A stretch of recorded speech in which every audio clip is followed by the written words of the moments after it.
Ini ada pembahasan yang mau gue bahas nih. Baru aja gue lihat di TikTok lewat soal anak itu nggak betah di rumah, nggak bisa pulang, dia nggak ngerasa nyaman di rumahnya, apa segala macem. Gini ya, ini pengalaman gue pribadi ya, bukannya yang lain. Gue itu kan lahir dari keluarga yang lengkap, papa, mama, kakak-kakak gitu ya. Tapi gue ngerasa hidup sendirian. Gue ngerasa hidup sendiri, gue ngerasa gede sendiri. Gue kurang perhatian, gue selalu ngeliat orang tua gue berantem. Gue nggak deket sama kakak-kakak gue sampai detik ini. Gue itu nggak pernah ngobrol sama kakak-kakak gue. Gue dimusuhin. Gue nggak pernah didengar. Gue cerita apapun, mau cerita apapun ke keluarga gue nggak didengar, nggak dipercaya, selalu dicap tukang bohong, selalu dicap tukang ngarang gitu kan. Gue walaupun nangis udah jujur segimanapun juga tetap nggak dipercaya sama mereka. Terus gue nggak pernah didengar sama ibu gue. Saat gue ngalamin pelecehan seksual pun dari paman gue hampir diperkosa sama omnya gue waktu gue kelas 6, gue nggak cerita. Yang tahu kejadian itu cuma temen baik gue, tetangga gue waktu itu, sampai gue segitu ketakutannya. Terus gue ngalamin pelecehan seksual waktu kelas 2 SMP sama wali kelas gue, dimana gue jadi ribut dan nilai gue ditekan sama guru gue karena gue berani ngelawan ya guru gue. Kalau temen gue yang lain mungkin nggak berani, kalau gue orangnya kan ngebrontak, jiwa gue kan pemberontak, gue nggak suka. Lu makin tekan gue makin ngelawan. Lu makin keras, lu makin kasar ke gue makin ngelawan. Gue orangnya gitu. Lu lembutin gue jadi makin lembut. Lu keras, gue makin keras. Gue orangnya tuh. Karena kehidupan gue keras. Jadi kalau gue bukan belain diri gue sendiri, gue nggak jaga, gue nggak bentengin diri gue, ya siapa lagi gitu yang bisa ngelindungin gue. Anak kenapa nggak betah di rumah? Anak gue waktu di SMP, anak gue yang pertama, ibu gue laporan, Nat, nih anak lo nih sekarang pulangnya sore mulu, nggak tepat waktu. Ibu gue kan dari dulu ya straight banget lah soal waktu. Gimana, gue kan kerja kan, kenapa emang nih, ya anak lo nih pulangnya sore mulu, gini gitu kan. Ya udah tuh laporan. Akhirnya berapa hari setelah ibu gue ngadu kayak begitu, gue cari momen yang tepat ngobrol sama dia. Gue tanya dengan baik-baik sambil nonton TV sambil tiduran, Kak, nggak ada omanya nih, nggak ada omanya. Kak, lu kenapa sih? Gue dengar dari si oma lu sekarang pulangnya sore aja gitu kan.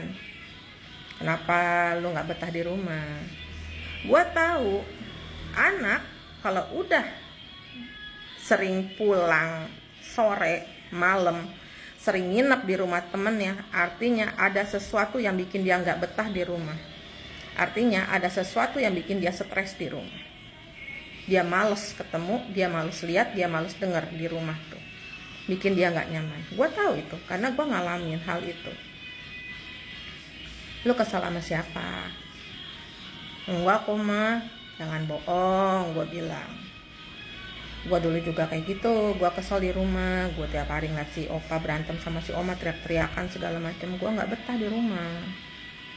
Ya lu kesel sama siapa? Lu kesel sama gue? Kalau emang kesel sama gue ya bilang, apa yang lu keselin dari gue? Nggak, jangan takut mama marah. Nggak, mama nggak marah. Justru mama biar bisa introspeksi, jadi mama bisa perbaikin diri mama. Gue bilang, apa lu kesel sama oma? Apa lu kesel sama Papa Pit?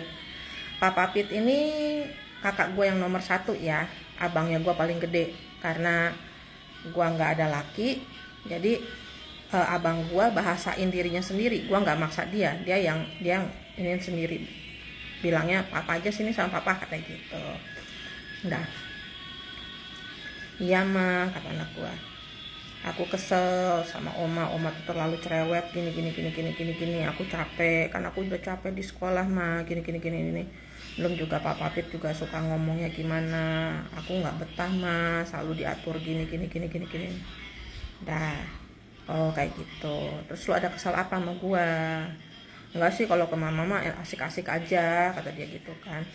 Anak-anak aja sih kalau ke mama, cuman ya itulah dua, ya udah ntar gua ini deh, gua omongin gimana kata gua. Udah. Jadi kalau sama anak itu kita harus bisa kayak ke temen ya, penting. Jangan bikin anak ketakutan untuk cerita. Jangan bikin anak itu apa ya? Ditanyanya tuh kayak ditanya sama polisi. Jangan kayak begitu gitu loh. Ini nih kesalahan orang tua nih, terlalu mengagungkan dirinya tuh jadi orang tua. Jadi orang tua itu apalagi ibu ya, maksudnya kita tuh harus bisa jadi ibu, jadi bapak, jadi temen, jadi guru juga buat mereka gitu loh.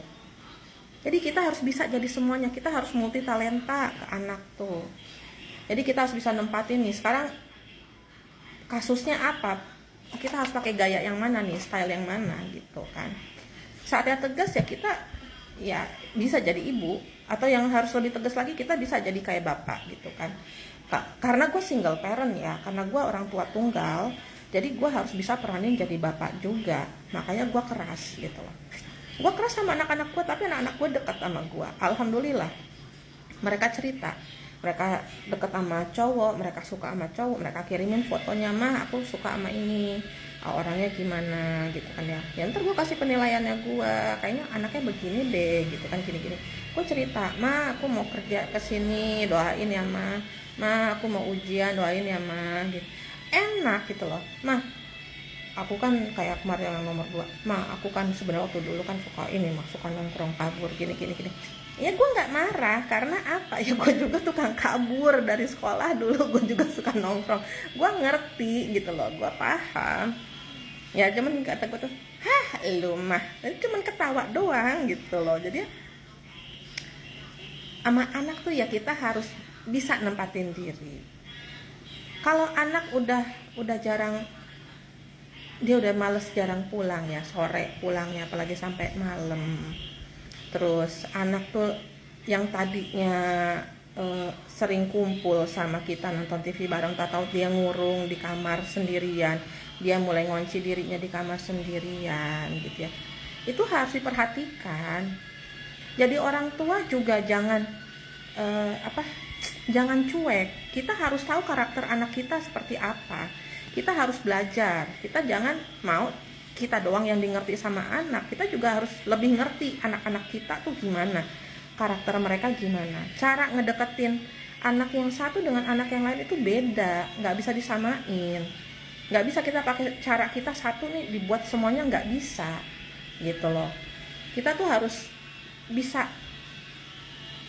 memilah lah, bisa baca karakter anak kita gimana, kita dukung mereka gitu kan. Kita nggak punya biaya buat support apa yang mereka suka, hobinya mereka, ya kita bantu semangatin, ayo gitu kan. Pasti bisa. Anak tuh seneng gitu loh.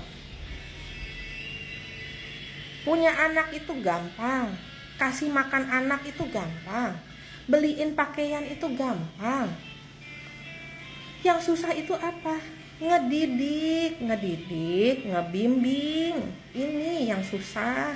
Ngedidik anak tahu sopan santun, tahu etika, tahu tata krama, tahu menghargai, menghormati, bisa kerjasama dengan orang, segala macam. Itu yang susah ngedidiknya.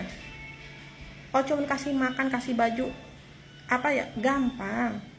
Kebanyakan orang tua di Indonesia itu adalah orang tua yang maunya dimengerti, tidak mau mengerti anak. Itu salahnya. Prinsip kolonialnya itu, prinsip-prinsip orang jadulnya itu masih dipakai sampai hari ini gitu loh. Nggak bisa ya dipakai kayak gitu ya buat orang tua ya, mau ibu mau bapak, apalagi bapak, aduh jangan keras sama anak kalian aja gitu loh. Jangan ya, kita harus jadi temen sama mereka, kita rangkul teman-temannya mereka. Kita ya harus bisa bergaul, kita harus tahu istilah-istilahnya mereka agar kita bisa ngeblend gitu kan. Itu saran gua ya, jadi temen.